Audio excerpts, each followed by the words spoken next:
A thin line of snow lies over the roads west of Moscow.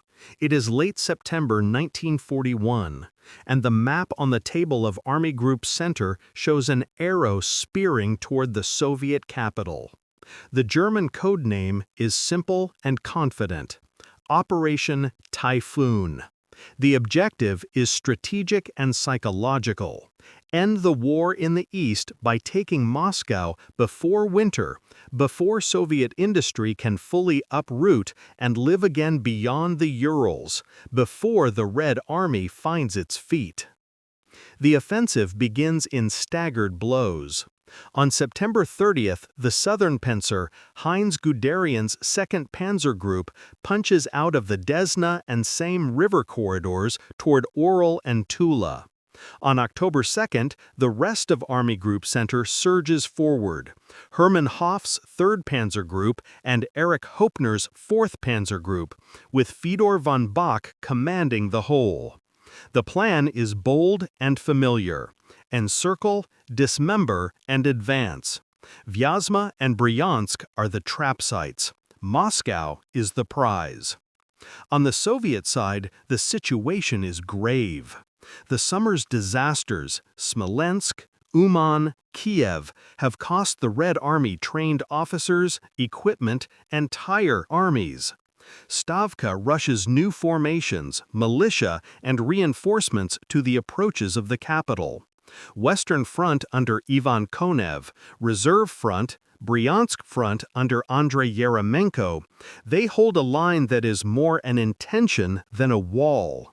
The Mozhaisk defensive line exists on paper and in feverish work crews, trenches and anti-tank ditches, wire, and hastily emplaced guns.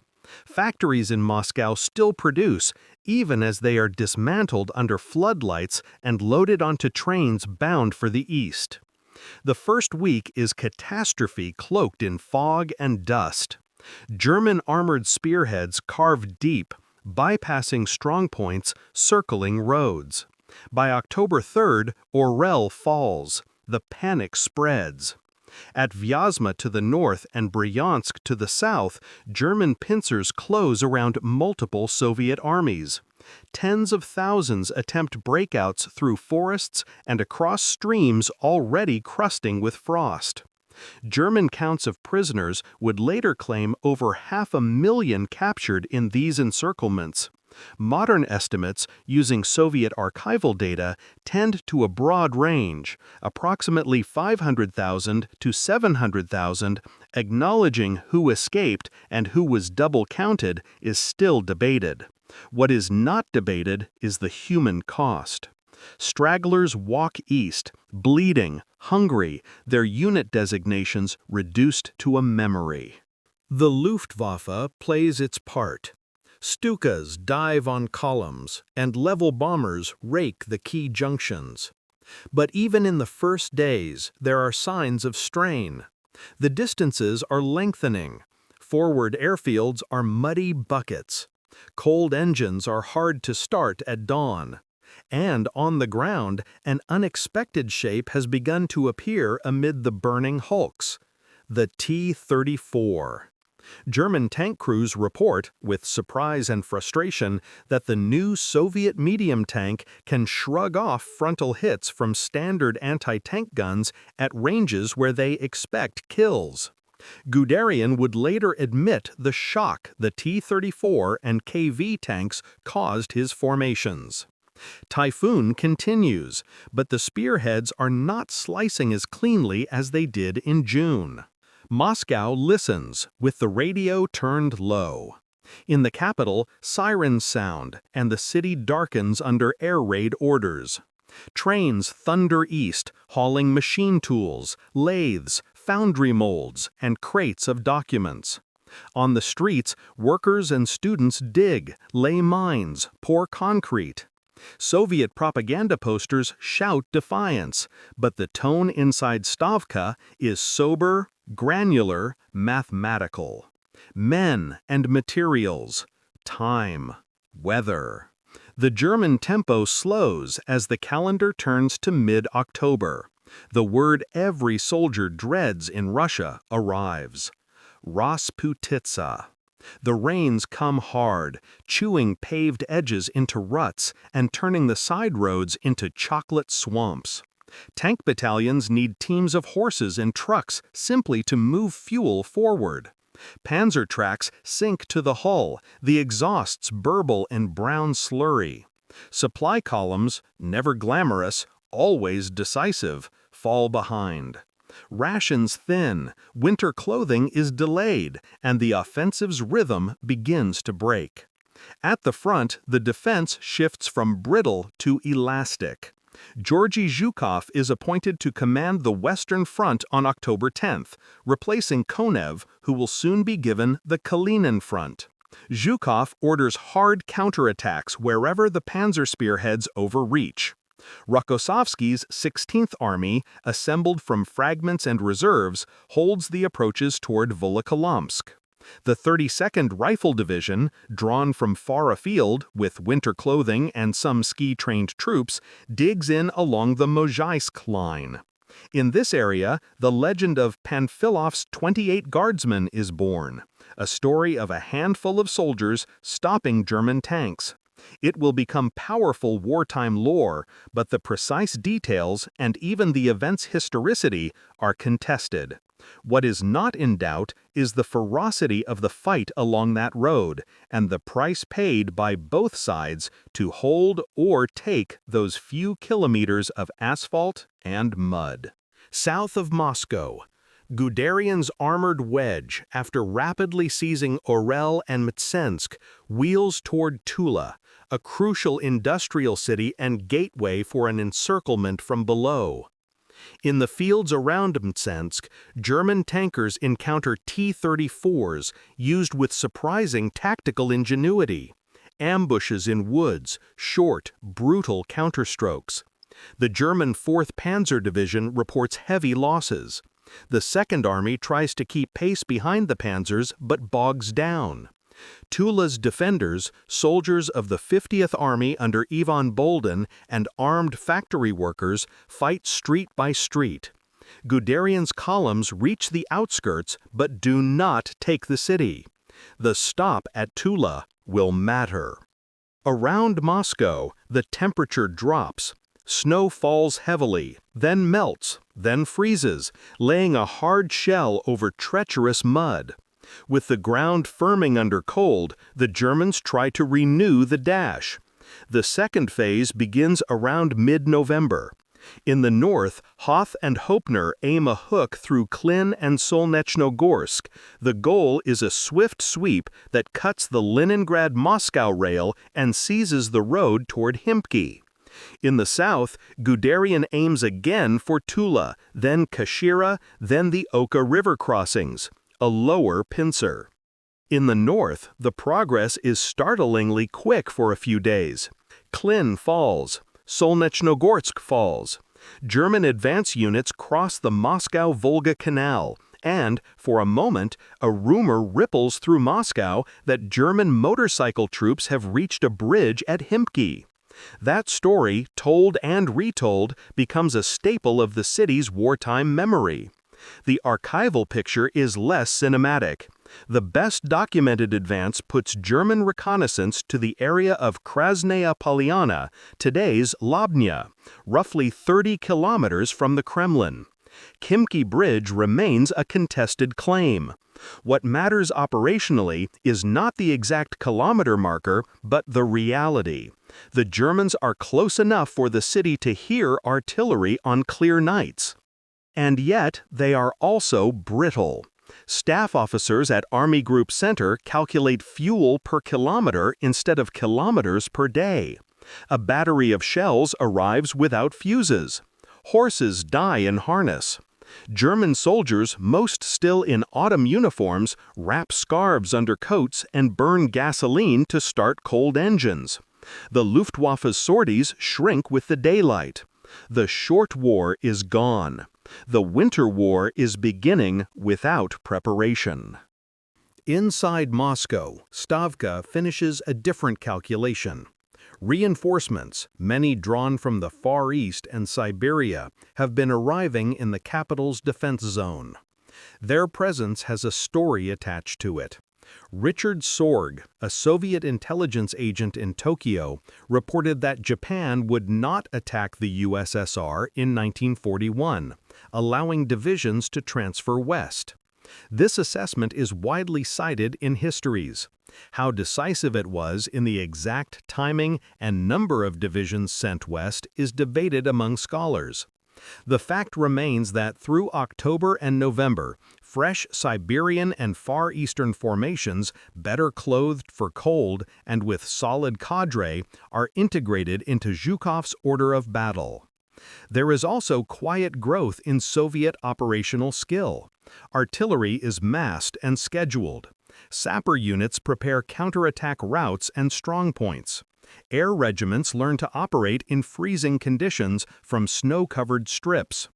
Defend by day, counterattack by night, a commander tells his staff, and this rhythm starts to bleed the spearheads white. By late November, the German advance curls like a fist about to close, and stalls.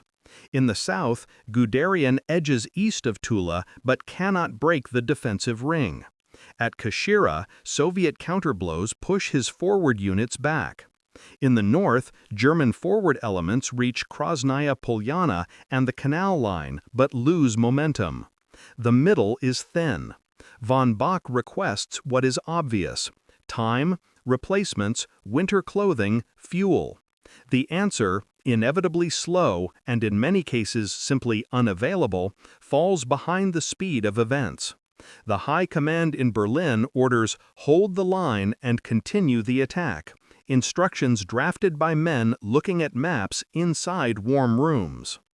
On December 5, 1941, the strategic pendulum swings. Snow hard underfoot, the air like glass. Soviet armies launch a counteroffensive along a broad front. Zhukov's Western Front strikes first north of Moscow. The next day, the Kalinin and southwestern directions join. Soviet infantry advance behind curtains of artillery. Ski battalions slice through woods. Cavalry ride where vehicles cannot. The T-34, a tank designed with wide tracks and a diesel engine that starts reluctantly but runs in the cold, finds a battlefield made for it. German positions, often foxholes scratched into frozen ground with little wire and fewer mines, bend and buckle. The result is not a sudden collapse, but a relentless shove. Klin is retaken in mid-December. Solnizhnegorsk follows. Pressure mounts north of the capital. In the south, the German grip around Tula loosens. Guderian, after arguing against holding impossible salients, withdraws. The salient near Yukhnov is abandoned. Army Group Center yields ground. First kilometers, then tens of kilometers to avoid encirclement. Some formations, ordered by Adolf Hitler to stand fast, hold too long and pay a price in captured men and abandoned equipment. Yet the Soviets, too, are near the edge of their endurance. Attacks are coordinated but not effortless. Casualties are heavy.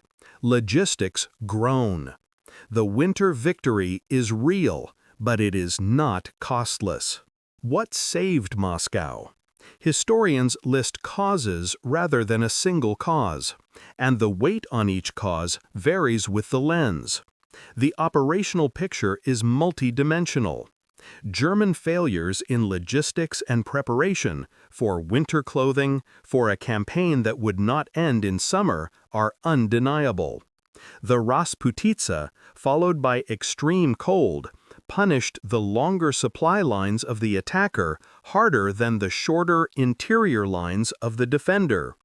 The Red Army's learning curve on defensive concentrations, on nighttime counterattacks, on better use of artillery and armor, steepened under pressure. Leadership mattered. Zhukov's hard, clear decisions at the Western Front. Rokossovsky's economy of force on the Volokholamsk direction. Yeryomenko's stand near Tula. and countless regimental and battalion commanders improvising under fire. The influx of reinforcements from the east was critical. Whether Sorga's intelligence unlocked that decision or merely confirmed it is a scholarly debate, but the men who arrived made a tangible difference. Lend-Lease shipments had begun, but their decisive bulk would come later. In December 1941, the Red Army mostly fought with what it produced and moved on its own. If there is a symbol that captures the friction of Typhoon, it is the image of a German truck nose down in a ditch of half-frozen mud, while a Soviet work party lays rails for a road of logs ahead of a T-34. One side trapped by the weight of its own momentum, the other rebuilding under pressure, hour by hour. It is not romantic. It is logistics and human endurance. There are smaller stories inside this large one. In the villages west of Moscow, civilians watch columns pass in both directions in the same week. They bake bread for whoever arrives with weapons, then hide when the shelling starts again. Railway workers in the capital, kept on emergency shifts, sleep at the depots and wake to frost on their blankets. Anti-aircraft units on building rooftops listen to engines in the dark. Their searchlights calm the sky for a bomber that might not come tonight, but will come tomorrow. There is also the contested geography of how close.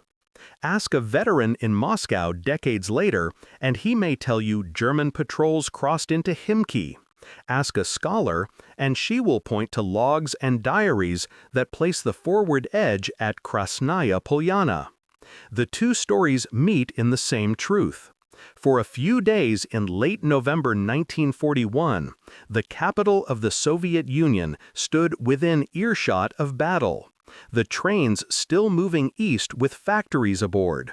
The trenches around the city packed with frost and fear. And then the sound moved away. By January 1942, the front has been pushed back from Moscow by tens of kilometers in most sectors.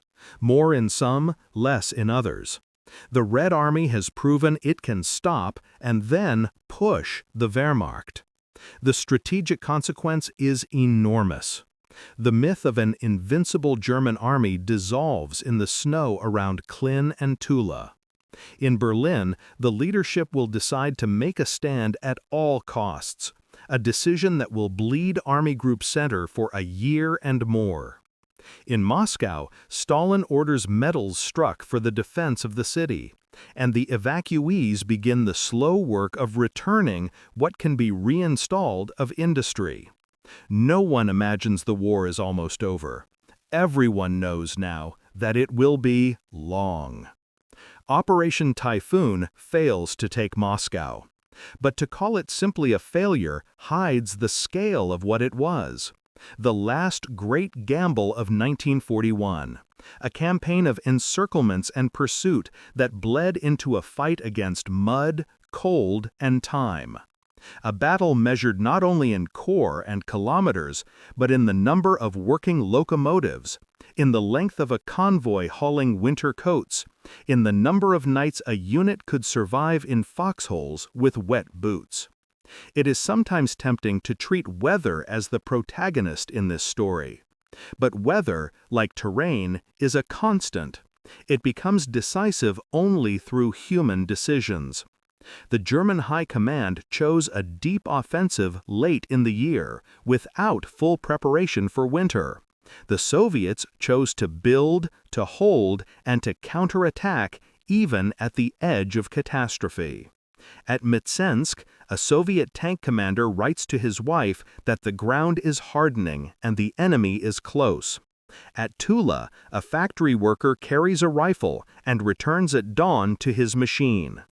At Klin, a German corporal rubs the oil from his rifle until it moves in the cold. These are the human voices behind the lines on the map. When the snow melts again in the spring of 1942, the front has shifted west from Moscow, but only slightly. The war on the Eastern Front will go on through Stalingrad and Kursk, through cities and steppe and forests. The arrow that once pointed straight at the Kremlin will never quite be drawn again with such confidence. Looking back, the historian's language becomes careful. Turning point. First strategic defeat. Operational overreach. The most accurate word may be simpler: limit. Operation Typhoon met the limits of what a modern army can do at the far end of its own strength. It discovered the limits of speed without supply, of plans made for clear roads confronted with churned fields, of summer doctrine in winter landscapes. It also revealed the other side of that coin, what a state can do under existential threat, and how quickly a fighting force can learn. The Soviet counteroffensive success in December does not resolve the war. It removes an endgame from the table. Germany will not take Moscow in 1941. The Red Army will not collapse. A winter line hardens, not on any perfectly chosen river or ridge, but where men happen to have stopped and refused to go farther back. It is late at night. The rails into Moscow hum. If you stand by the canal near Krasnaya Polyana, the cold varnish of air stings the lungs. Somewhere in the dark are the remains of trenches and the outlines of gun pits now lost under trees. The distance to the Kremlin is still 30 kilometers. It is just as far now as it was then, but the direction of movement has changed. Operation Typhoon is not a tale of a single decision or a single hero. It is a mosaic built from orders carried and mislaid, trucks mired and pulled free, new tanks rumbling out of factories as their machines are torn down for shipment, commanders relieved and replaced, fields studded with mines, and cities that go dark when sirens cut the power. It is a lesson in the dull, grinding arithmetic of modern war, the kind that erases the myth of the lightning stroke and rewards instead endurance. The offensive that began in dust ended in snow. In between, the largest country on earth refused to yield its capital. The map of 1941 closed on Moscow, and then opened again. The war would now be decided not by a march to one city, but by years of battles and millions of choices across a front that ran from the Arctic to the Caucasus. And in that first winter, on the canal north of Moscow and the roads south of Tula, the world learned that the Wehrmacht could be stopped.